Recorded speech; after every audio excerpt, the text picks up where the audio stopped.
छुटकारा अर्थात पापों की क्षमा होती है। किसमें हमें पापों की क्षमा होती है?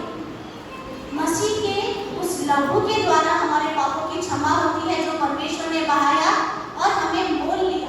और अगर परमेश्वर ने हमको मोल लिया है तो हम परमेश्वर की नहीं है। Praise Lord. हम हमारे घर में नौकर रखते हैं, है ना, काम करने के लिए, बर्तन मांजने के लिए या कपड़ा धोने के लिए, या फिर हम एक वॉशिंग मशीन खरीदते हैं ताकि वो हमारा कपड़ा धो पाए। तो अगर आप एक वॉशिंग मशीन खरीदते हो तो वो वॉशिंग मशीन अगर आपको बोले आज मैं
परमेश्वर चाहता है कि यदि हम उसके पर विश्वास करें और उसकी आज्ञाओं को माने तो हम भी उस वृक्ष की तरह होंगे जो बहती नालियों में रोपा गया है और जो अपनी ऋतु में फलता है ना। जो परमेश्वर के ऊपर विश्वास करता है वो फलता है और बड़ा होता है।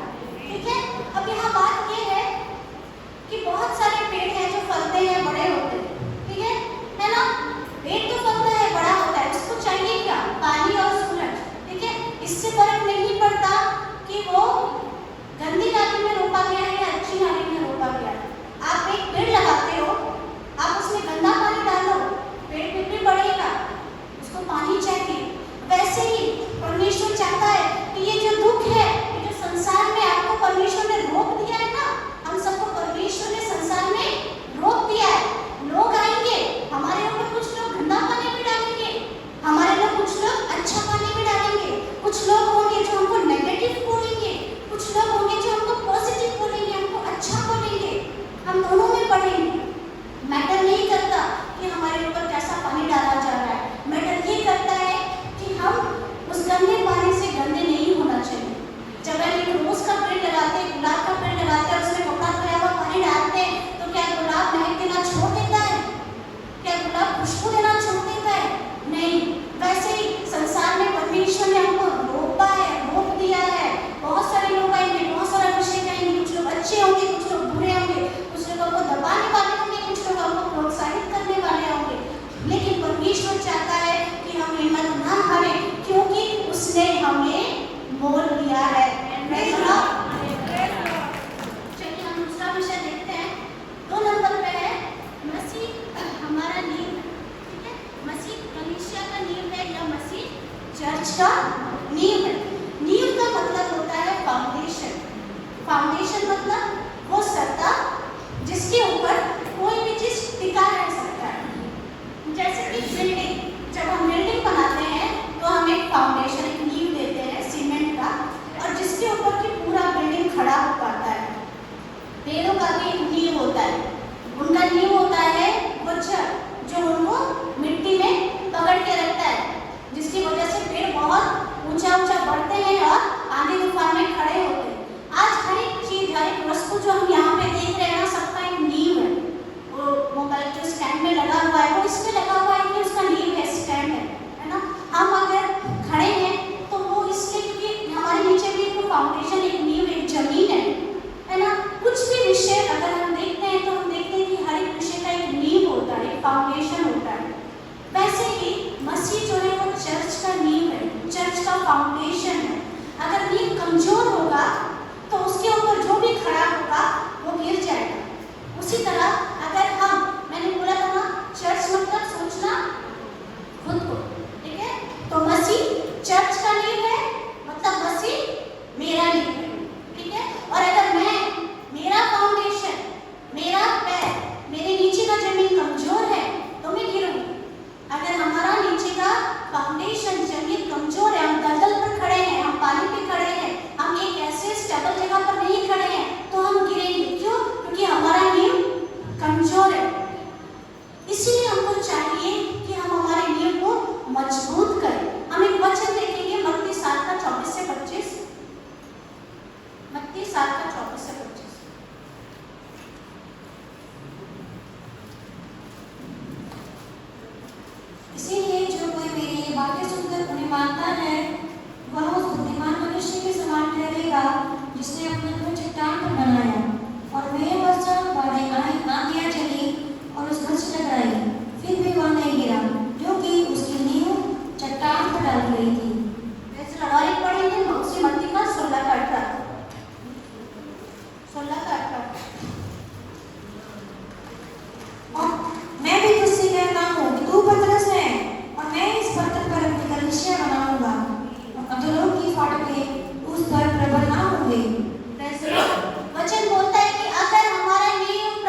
कलीसिया का वो सर है, कलीसिया का वो हेड है, जो हमारे लिए आया स्वर्ग के सिंहासन को छोड़कर, हमारे लिए वो नींव बना, हमारे लिए वो चट्टान भी बना और हमारे लिए हमारा मस्तिष्क भी बना।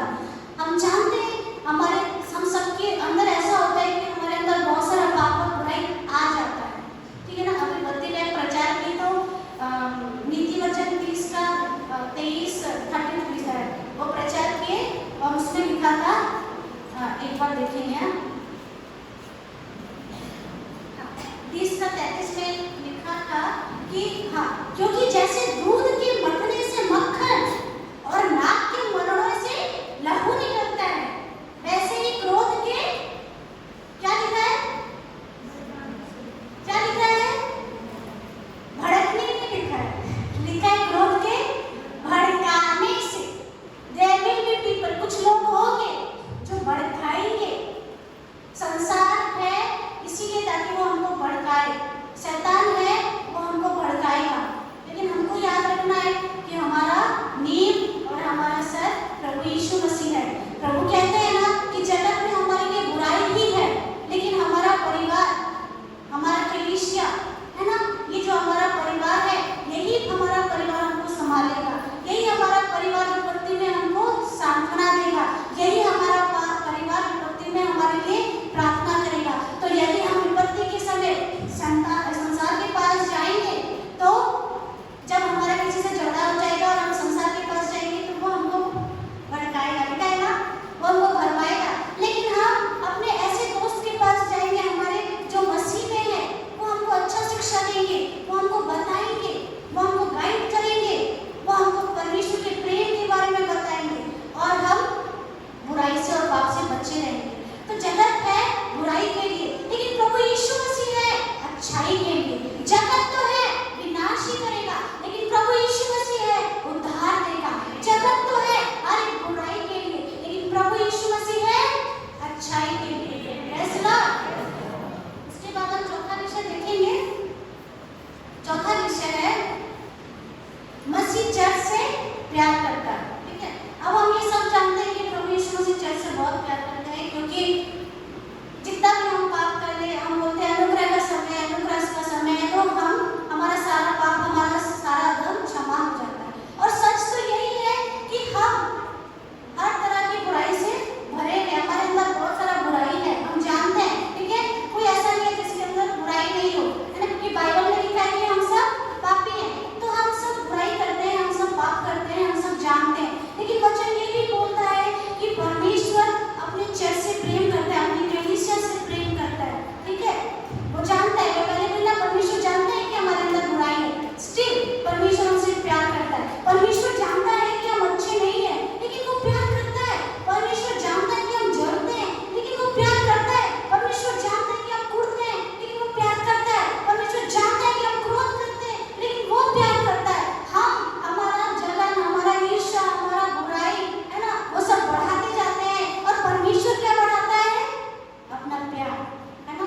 हम इधर अपना बुराई को ही बढ़ा रहे हैं, बुराई को ही बढ़ा रहे हैं, बुराई को ही बढ़ा रहे हैं, और परमेश्वर अपने प्रेम को बढ़ाते जाता है हमारे लिए।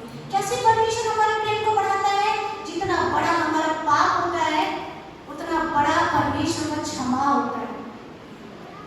जितना बड़ा हम पाप करते हैं, उतना ही बड़ा तो हम परमेश्वर से क्षमा प्राप्त करते हैं ना। जब हम उससे क्षमा मांगते हैं, तो जब हमारे पाप को हम बढ़ाते हैं, तो परमेश्वर का प्रेम भी बढ़ता है हमको क्षमा करने के लिए, क्योंकि वो एक ऐसा परमेश्वर है जिसने हम सबके लिए जीवन दिया। और परमेश्वर ने इसलिए जीवन नहीं दिया कि हम पाप करें और पाप में मर जाएं। परमेश्वर ने इसलिए जीवन दिया कि भले ही हमारे द्वारा पाप होता है, लेकिन हमको उस पाप से दूर रहना है। जब हम ये जान जाते हैं, जब हमको ये पता चलता है कि दिस इज रॉन्ग, ये पाप है और ये गलत है, तो हमको उस विषय से मन फिराना है, उस विषय से दूर रहना है। तब जाकर हम इस जगत की वस्तुओं से, पाप से और इस संसार के अधिपति शैतान से दूर हो पाएंगे। और जब हम शैतान से दूर होंगे, तभी हम परमेश्वर के प्रेम को समझ पाएंगे, तभी हम परमेश्वर के प्रेम के पास जा पाएंगे। और मैं आपको सच बोल रही हूँ कि परमेश्वर का प्रेम बहुत अच्छा है, क्योंकि वैसा प्रेम हमसे कोई नहीं कर सकता। इतना कोड़े हमारे लिए कोई नहीं खा सकता, इतना मार हमारे लिए कोई नहीं खा सकता, इतना दुख हमारे लिए कोई नहीं परमेश्वर जानता है कि आज परमेश्वर का चर्च है ना, सिर्फ हमारे चर्च के बारे में नहीं बता रही हूँ, दुनिया में जितने भी चर्च है, हर चर्च में कुछ ना कुछ क्रिटिसिज्म है, कुछ प्रॉब्लम है ना। हर चर्च में प्रॉब्लम है, किस चर्च में प्रॉब्लम नहीं है? किसी चर्च में फाइनेंशियल प्रॉब्लम है, पैसे का असुविधा है, किसी चर्च में लोग कम है, लोगों का प्रॉब्लम है, किसी चर्च में अच्छा प्रचार नहीं होता, ये प्रॉब्लम है, किसी चर्च में अच्छा वर्शिप नहीं होता, ये प्रॉब्लम है। हर चर्च में कुछ ना कुछ समस्या है, कुछ ना कुछ प्रॉब्लम है। हर चर्च में ऐसे लोग होते हैं जो ईर्ष्या जलन क्रोध पाप करते हैं, हर चर्च में ऐसे लोग होते हैं, पर परमेश्वर जानता है कि परमेश्वर के चर्च ऐसा ही है। स्टिल परमेश्वर फिर भी हमसे प्रेम करता है। क्यों? क्योंकि परमेश्वर हर समय हमें अपनाने के लिए तैयार होता है, क्योंकि परमेश्वर ने जो लहू बहाया है, परमेश्वर चाहता नहीं कि वो व्यर्थ हो। परमेश्वर ने जो कोड़े खाए हैं, परमेश्वर चाहता नहीं कि वो कोड़े व्यर्थ हो। इसीलिए वो दीर्घ शांति में मतलब बहुत देर तक पेशेंस रखता है कि मेरा बेटा वापस आएगा और पाप से मन फिराएगा। चाहे आज विपत्ति है, लेकिन समय आएगा जब मेरा बच्चा मुझे याद करेगा और विश्वास करेगा कि हाँ, मेरा परमेश्वर है, मेरा पिता है जो मेरी हर एक विषय ठीक कर सकता है। कभी तो मेरा बेटा मुझे याद करेगा, कभी तो मेरे बेटे को रियलाइज होगा कि नहीं, मेरे पास एक फादर है, एक ऐसा पिता है जिसने पहले मेरे जीवन में बहुत सारा मिरेकल्स किया है, जिसने पहले मेरे जीवन में बहुत सारा आश्चर्य किया है, और हम याद करके वापस उसकी ओर फिरेंगे। वो उसकी अपेक्षा में रहता है। क्यों? क्योंकि वो हमसे प्यार करता है, वो चर्च से प्यार करता है। और सबसे बड़ा उदाहरण उसके प्रेम का यही है कि उसने हम सब के लिए अपना जीवन को दे दिया। सबसे बड़ा उदाहरण यही है कि उसने हम सब के लिए स्वर्ग को तुच्छ जाना, उस सिंहासन को तुच्छ जाना और हमारे बीच रहने के लिए आ गया। आज हम सब अपना घर बनाते हैं और हम सोचते हैं कि थोड़ा पैसा हो तो हम अपने घर को कैसे बेटर करें, है ना, कैसे अच्छा करें। मतलब अगर हमारे घर में फैन नहीं है तो हम कोशिश करेंगे कि हम थोड़ा पैसा जमा करें और फैन लगाएं। हम कोशिश करेंगे हमारे पास फैन है तो कैसे करके हम कूलर खरीदें, फिर हम कोशिश करेंगे हमारे पास कूलर है तो हम कैसे करके एसी खरीदें। ठीक है, तो हम थोड़ा अच्छा करने की कोशिश करते हैं अपने घर को, चाहे सजाना हो, संवारना हो, किसी भी तरीके से हम कोशिश करते हैं कि हमारा घर अच्छा हो, हमारा घर बेटर।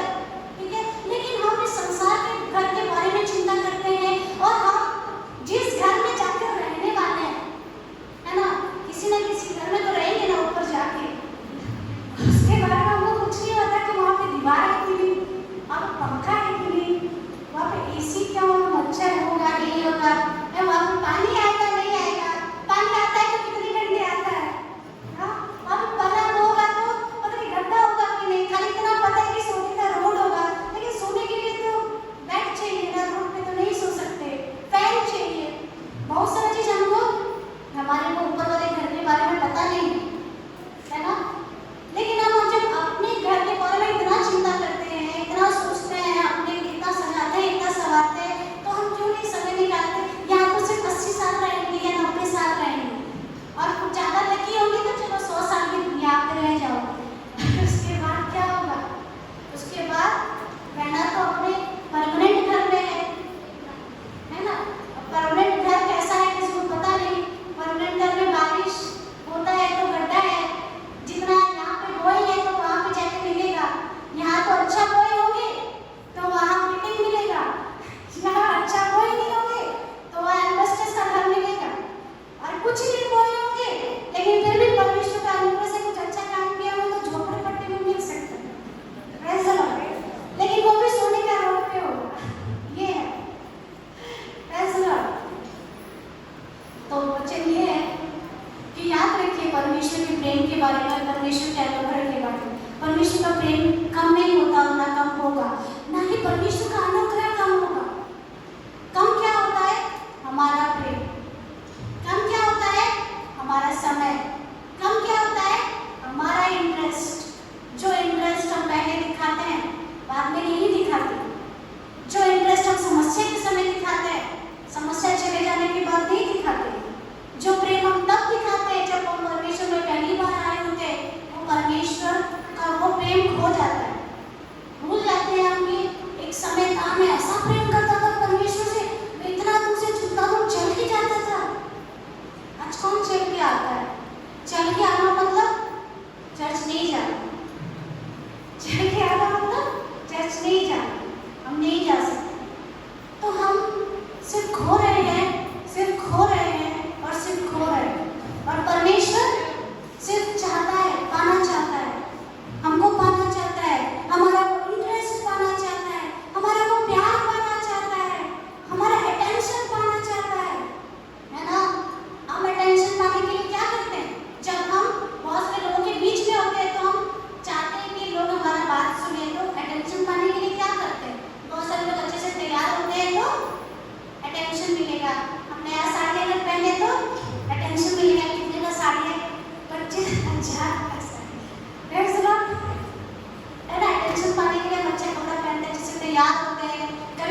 जब बात बोलते हैं तो अटेंशन पाते हैं लोग, हमारे और ध्यान देते हैं, वाह कितना अच्छा बात बोलेगा, तो अटेंशन पाने के लिए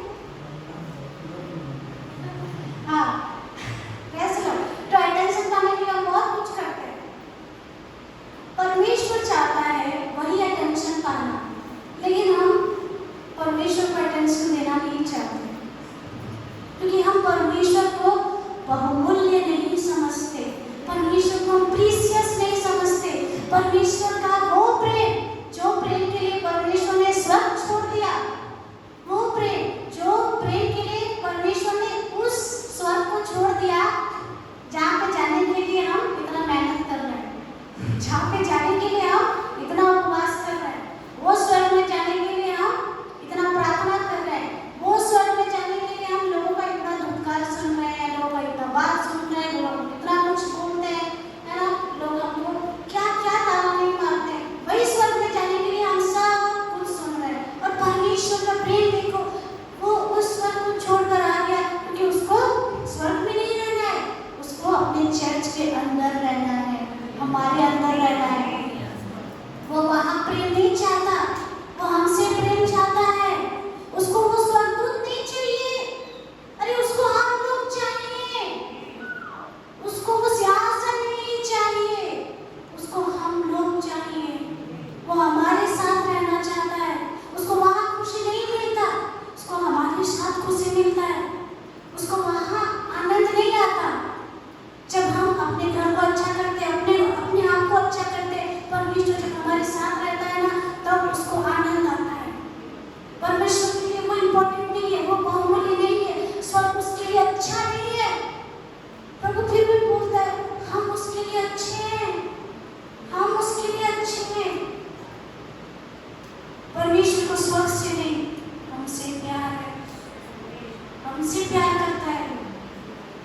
वही एक ऐसा परमेश्वर है जो अकेले हम सबसे प्यार करता है, और उसके प्यार का कोई सीमा नहीं है, उसके प्यार का कोई गहराई नहीं है। हम जितना भी वचन बोल ले, हम जितना भी प्रचार कर ले, हम जितना भी बोल दे परमेश्वर ये है, परमेश्वर वो, परमेश्वर ये महान, परमेश्वर वो महान, हम नहीं बता सकते कि परमेश्वर कितना प्रेम करता है। कोई गहराई नहीं है, कोई नापने का मशीन नहीं है जो परमेश्वर के प्रेम को नाप पाए।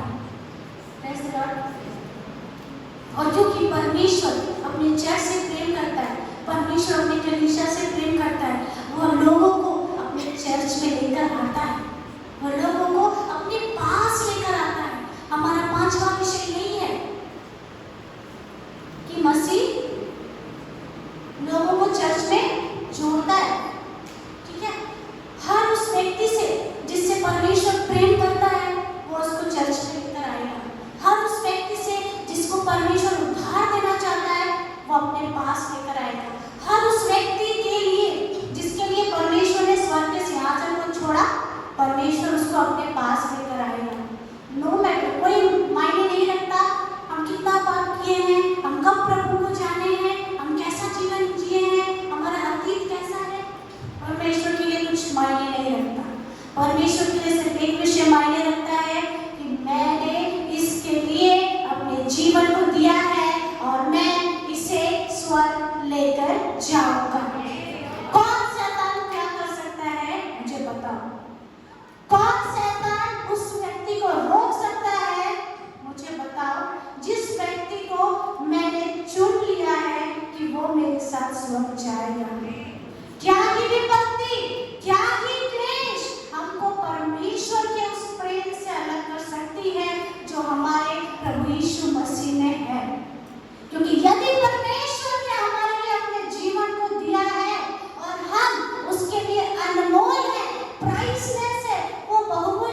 भाग सकते हैं, हर विषय से भाग सकते हैं, लेकिन परमेश्वर से कैसे भागेंगे?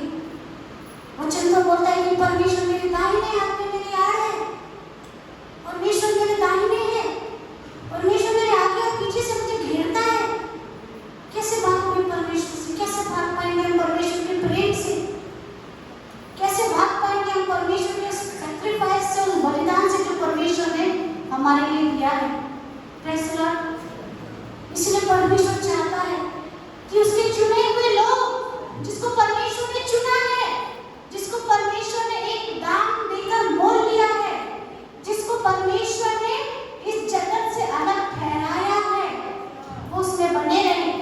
चाहे विपत्ति आए वो परमेश्वर में बने रहे, चाहे बीमारी आए वो परमेश्वर में बने रहे, चाहे कोई भी संकट आए वो परमेश्वर में बने रहे। ना कि हमारे खुद के सेल्फिश मोटिव के लिए हम परमेश्वर से दूर हो जाए, ये परमेश्वर नहीं चाहता। Praise the Lord. छठवां विषय हम देखेंगे, Christ must be glorified in the church. मतलब मसीह की महिमा चर्च में होनी चाहिए। ठीक है, अगर हम मसीह की कलीसिया है, मसीह के चर्च है, मसीह हमको प्रेम करता है, हमने जाना कि मसीह हमारा मस्तिष्क है, हमने जाना कि मसीह हमारा नींव है, हमने जाना कि हम परमेश्वर के प्रेम से भाग नहीं सकते, हमने जाना कि हम परमेश्वर से दूर नहीं जा सकते, हमने जाना कि परमेश्वर हमारे साथ है, तो हमारा भी एक ड्यूटी है। परमेश्वर ने सब कुछ हमारे लिए किया, लेकिन परमेश्वर ने कहा कि हमारे जीवन से, चर्च से परमेश्वर की महिमा होनी चाहिए। हमारा जीवन ऐसा होना चाहिए जो परमेश्वर को खुद महिमा दे। हमारे मुंह को जरूरत नहीं है बोलने का, हमारा मुंह अगर नहीं भी बोलेगा प्रभु तुम महान है, तुम महान है, तुम महान है, फिर भी प्रभु महान है। हमारा प्रभु अगर नहीं भी बोलेगा प्रभु तू धन्य है, तू धन्य है, तू धन्य है, फिर भी प्रभु धन्य है। परमेश्वर को नहीं चाहिए। फिर क्यों परमेश्वर चाहता है हमसे सुनना? फिर क्यों परमेश्वर हमसे महिमा चाहता है? तो हमसे प्यार करता है, वो हमको अपना समझता है। हमारे बच्चे जब हमको बोलते हैं कुछ अच्छा, हमको अच्छा लगता है। हमारे बच्चे जब हमको धुतकारते हैं, हमको अच्छा लगता है क्या?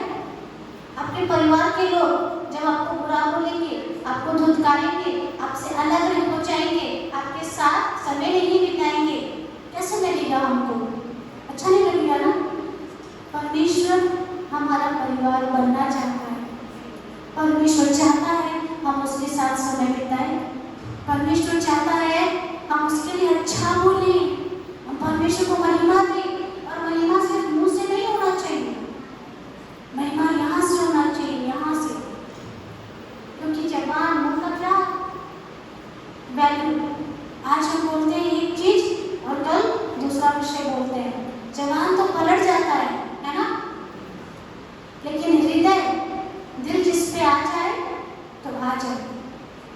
हृदय अगर परमेश्वर की महिमा करे, हृदय अगर परमेश्वर का उपासना करे, हृदय अगर परमेश्वर को धन्य कहे, तो परमेश्वर को अच्छा लगता है, तो परमेश्वर वो महिमा फील करता है, महसूस कर पाता है कि मेरे बच्चे ने मुझे अपने हृदय में वो जगह दिया। मुझे अच्छा लगता है जब एली हमसे बहुत अच्छे से बात करती है, और जब एली या सरवन हमसे झिड़क के बात करते हैं, हमको अच्छा नहीं लगता। सोचो परमेश्वर को कैसा लगता होगा जब हम परमेश्वर से झिड़क के बात करते हैं, जब हम परमेश्वर को दोषी ठहराते हैं, जब हम परमेश्वर को समय नहीं देते, जब हम परमेश्वर के साथ समय नहीं बिताते, और जब हम परमेश्वर से मुंह मोड़ लेते। वो हमारे साथ रहना चाहता है। इसीलिए परमेश्वर चाहता है कि हमसे परमेश्वर की महिमा हो, हमारे जीवन से परमेश्वर की महिमा हो, हमारे मुंह से नहीं, हमारे हृदय से परमेश्वर की महिमा हो, हमारे मुंह से नहीं, हमारे कर्मों से परमेश्वर की महिमा हो, हमारे मुंह से नहीं। Praise the Lord. इफिसियंस 3:21 में लिखा है, हम पढ़ेंगे। इफिसियंस 3:21 कलीसिया में और मसीह यीशु में उसकी महिमा पीढ़ी से पीढ़ी होती रहे। आमीन।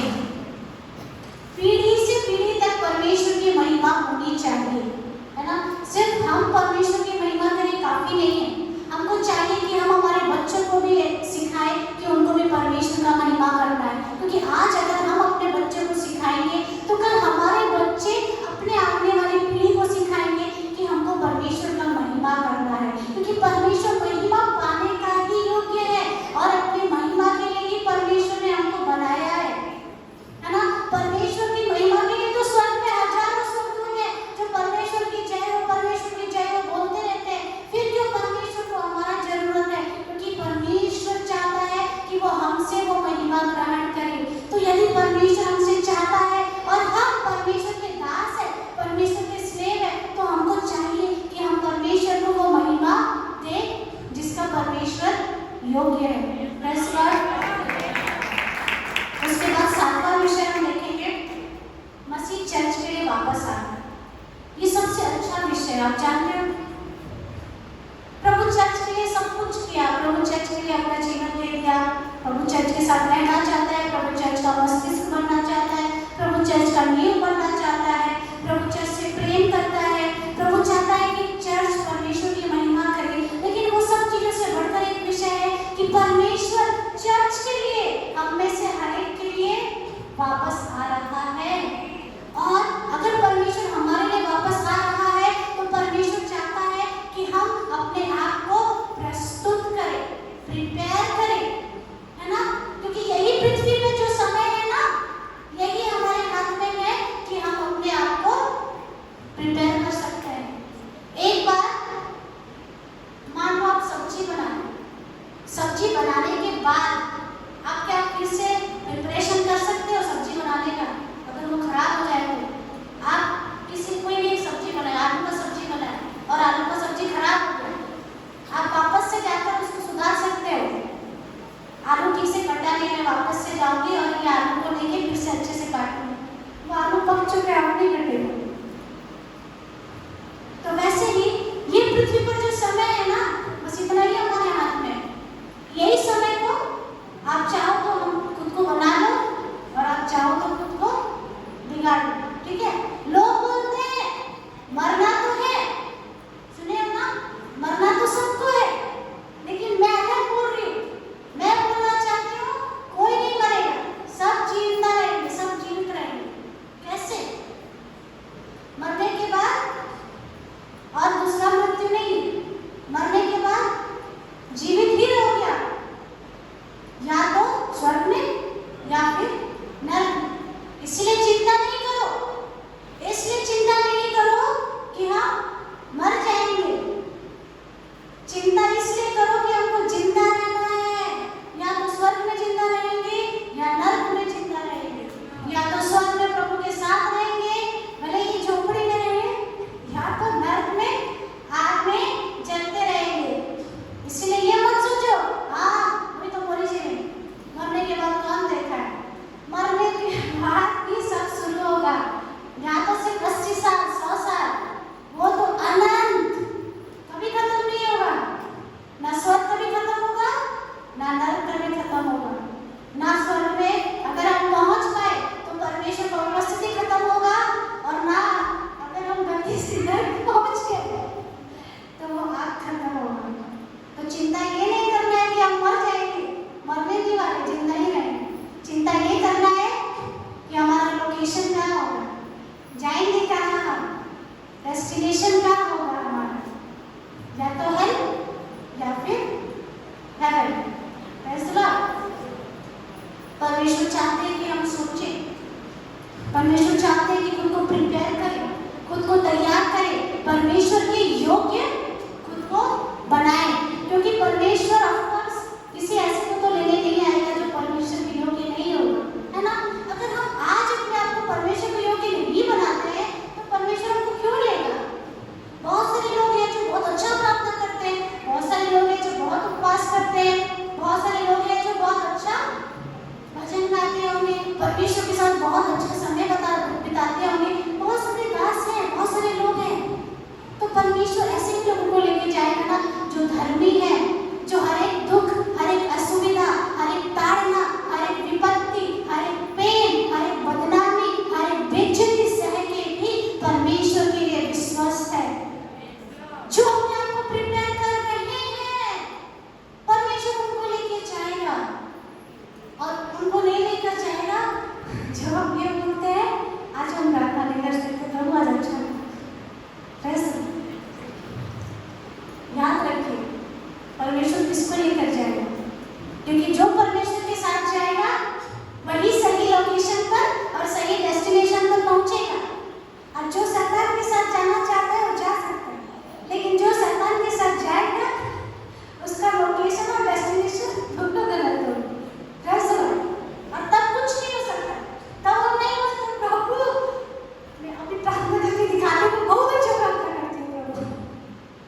ना हमारा डेस्टिनेशन चेंज होगा। आज प्रिपेयर करना है अपने आप को, और आज को प्रिपेयर करना है, कल भी तो कर सकते हैं। मर जा रहे हैं, क्या करें? क्यों कल क्यों नहीं प्रिपेयर कर सकते? बताओ, आज ही क्यों प्रिपेयर करना है? कल हम देखे नहीं है ना, कल बचेंगे कि नहीं बचेंगे? ट्रेन में जा रहे होंगे, एक्सीडेंट हो जाएगा, बस में जा रहे होंगे, एक्सीडेंट हो जाएगा, और कुछ नहीं तो गाड़ी के सिवा देंगे, एक्सीडेंट हो जाएगा। सोए सोए भी लोग मर जा रहे हैं आजकल। ऐसे नहीं सोचोगे कहीं आओगे जाओगे तो मरोगे।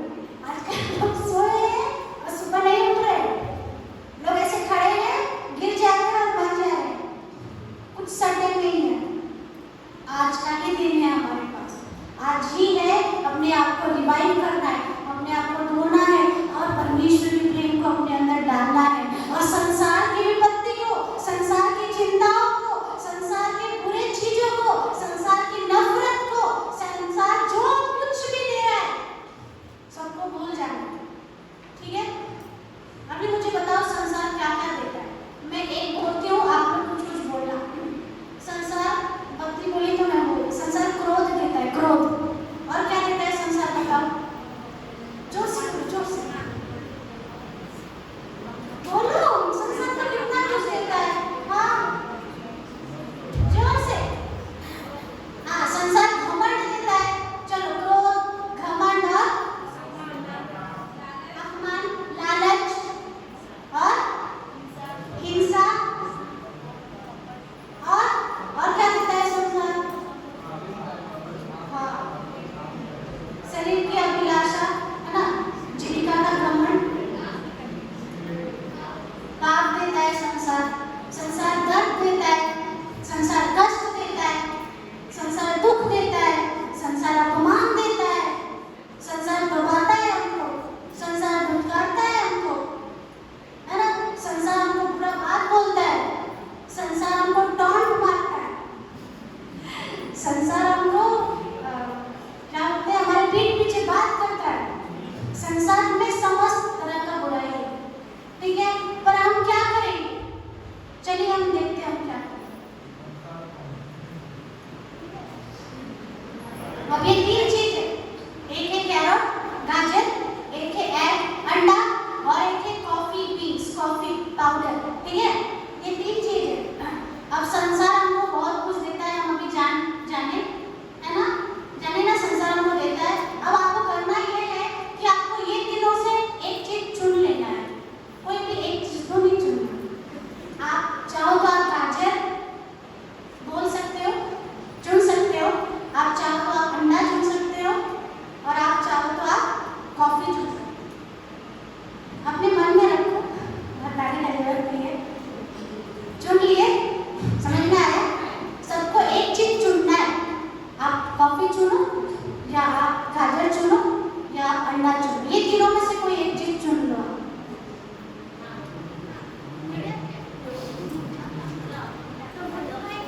बताओगे क्या?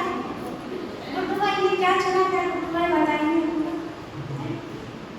ठीक है, कोई बात नहीं, अंडा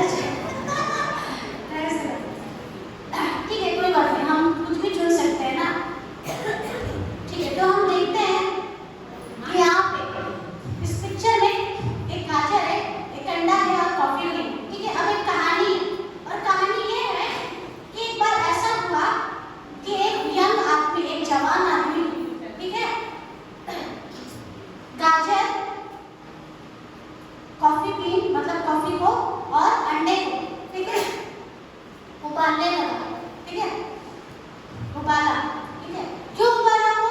क्योंकि उसकी बेटी ने उसको एक क्वेश्चन पूछा, ठीक है, उसकी बेटी ने उसको एक प्रश्न पूछा कि पापा, सब लोग मेरे साथ बुरे क्यों हैं? क्यों लोग मुझे पसंद नहीं कर रहे? क्यों कोई मुझसे प्यार नहीं करता? क्यों लोग मुझे इतना बुरा बोलते हैं? क्या मैं अच्छी नहीं हूँ? क्यों ये लोग इतने बुरे हैं? वो अपने पिता को, वो यंग आदमी को एक क्वेश्चन पूछी, तो वो यंग आदमी उसको गाजर, अंडा और कॉफी भी, ठीक है, ये तीनों को लिया, और ये तीनों को लेकर उसने उबालना चालू किया। गाजर को एक कटोरी में रखा, उसमें पानी डाला, गाजर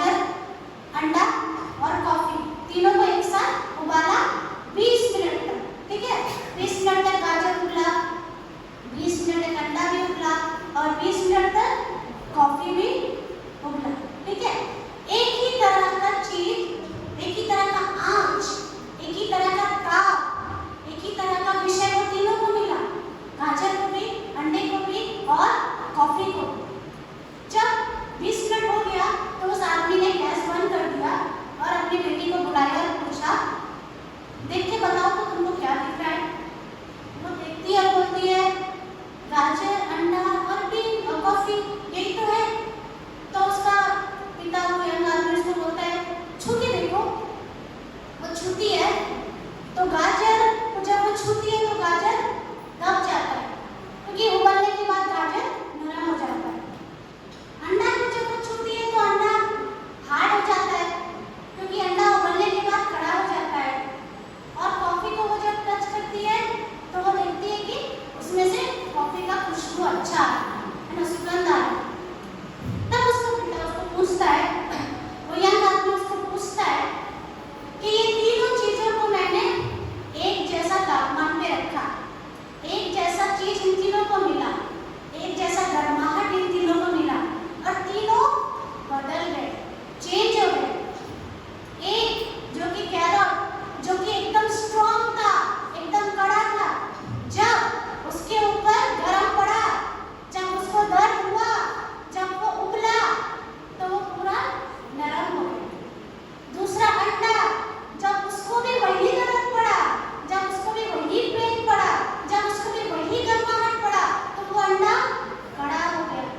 और तीसरा वो कॉफी, जिसको भी वही दर्द पड़ा, वही पेन मिला, वही गर्माहट मिला, वो कॉफी सुगंध दिया।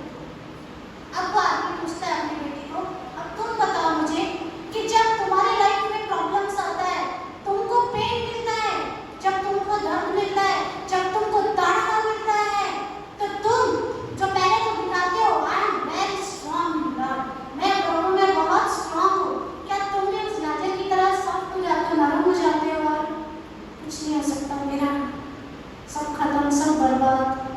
क्या हम भी अपने आप को जो बहुत स्ट्रॉन्ग दिखाते हैं उस गाजर की तरह हम भी निराश हो जाते हैं, हम भी थक जाते हैं, हम भी हताश हो जाते हैं, हम भी हार जाते हैं? क्या हम भी टूट जाते हैं उस गाजर की तरह जब हम सॉफ्ट हो जाते हैं? तो जब हमको उबाला जाता है, तो जब 200 डिग्री टेम्परेचर पर आपको उबाला जाएगा तब क्या होगा? जब आप तड़पने लगोगे, ऐसा प्रॉब्लम्स आएगा हमारे जीवन में कि हम तड़प जाएंगे, तब हम क्या करेंगे? उस गाजर की तरह सॉफ्ट, ढीले पड़ जाएंगे, या फिर उस अंडे की तरह हो जाएंगे जो कि उस तापमान में जब उसके पास पेन आया, गर्माहट आया, समस्या आया, ताड़ना आया, वो क्या हो गया? कड़ा हो गया, रूड हो गया। मैं ही क्यों? Why I? मैं ही क्यों? वो कड़ा हो गया, स्टिफ हो गया, है ना? मैं ही क्यों? मेरे जीवन में ये समस्या क्यों? मेरे जीवन में ये तकलीफ क्यों? मैं क्यों प्रभु? क्या हम उस अंडे की तरह रिएक्ट करते हैं जब हम वैसा ताड़ना से गुजरते हैं, हम वैसा समस्या से गुजरते हैं, तो क्या हम भी उस अंडे की तरह कठोर हो जाते हैं क्या? या तो फिर हम उस कॉफी की तरह होते हैं जो ताड़ना में भी, तकलीफ में भी, उस गर्माहट में भी, उस जलन में भी, उस जलजलाहट में भी अपना स्मेल, अपना फ्रेगनेंस, अपना सुगंध देना नहीं छोड़ता। जब समस्या आता है तो एक नरम हो जाता है, एक स्टिफ हो जाता है, कड़ा हो जाता है, लेकिन एक खुशबू देता है। जब समस्या आता है तो उसी तरह कुछ लोग होते हैं जो नरम हो जाते हैं, बह के चले जाते हैं, कुछ लोग होते हैं जो कठोर हो जाते हैं और अपने हृदय में बहुत कुछ रख लेते हैं, लेकिन कुछ लोग होते हैं जो कॉफी की तरह होते हैं, जो हर तरह की समस्या, हर तरह की विपत्ति, हर तरह का तड़प और हर तरह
जब हम आए तो लोग तो आनंदित हो, लेकिन जब हम जाएंगे तो लोग ये जाने कि परमेश्वर का दास था, परमेश्वर की दासी थी, परमेश्वर के लिए बहुत सारे लोगों को जीता, परमेश्वर के लिए बहुत सारे काम किए। लोगों के अंदर ये होना चाहिए, है ना। सिलेक्शन हमारा है, हमारे लिए कोई दूसरा नहीं चुनेगा, कोई दूसरा आकर नहीं बोलेगा मैं तुझे चुन देता हूँ, है ना। ऐसा नहीं है इधर से चुन दिया और आपको दे दिया, इधर से चुन दिया और आपको दे दिया, ऐसा नहीं है। हम जो चुनेंगे हमारे लिए होगा, हमारा चुनाव है, हमारा लोकेशन है, हमारा डेस्टिनेशन है। आज जो हम चुनेंगे वो हमारा रास्ता बनाएगा, हमारा रास्ता हमको हमारे लोकेशन में लेके जाएगा। आज अगर अच्छा विषय चुनते हैं, अच्छे रास्ते पे जाएंगे, स्वर्ग पहुंचेंगे। बुरा चुनते हैं, बुरे रास्ते पे जाएंगे और नरक पहुंचेंगे। बाकी चुनाव हमारा है, सब कुछ परमेश्वर ने हमारे हाथ में दिया है। हमारा स्वतंत्रता, हमारे चुनने का स्वतंत्रता परमेश्वर ने हमारे हाथ में दिया है। Praise the Lord. जब हम चिंता करते हैं ना, लास्ट क्वेश्चन है, जब हम चिंता करते हैं ना तो हम अपने आप से बात करते हैं। क्या बात करते हैं हम अपने आप से? जब हम चिंता करते हैं तो हम सोचते हैं वो सारी चीजों के बारे में जिसको हम नहीं बदल सकते, है ना। हम जब चिंता करते हैं तो हम अपने आप से बात करते हैं कि ये असुविधा है, ये असुविधा है, ये असुविधा है, ये कैसे होगा, कैसे होगा, कैसे होगा। हम जब चिंता करते हैं तो अपने आप से बात करते हैं, अपने अंदर बात करते हैं कि ये सारे विषय को हम बदल नहीं सकते। लेकिन जब हम प्रार्थना करते हैं, जब हम विश्वास करते हैं, तब हम अपने आप से बात करते हैं कि परमेश्वर कर सकता है। जब हम प्रार्थना करते हैं तब हम अपने आप से बात करते हैं कि परमेश्वर के द्वारा संभव है। फैसला तो याद रखिए, चिंता छोड़िए, वरी छोड़िए, प्रॉब्लम्स छोड़िए। समस्या आती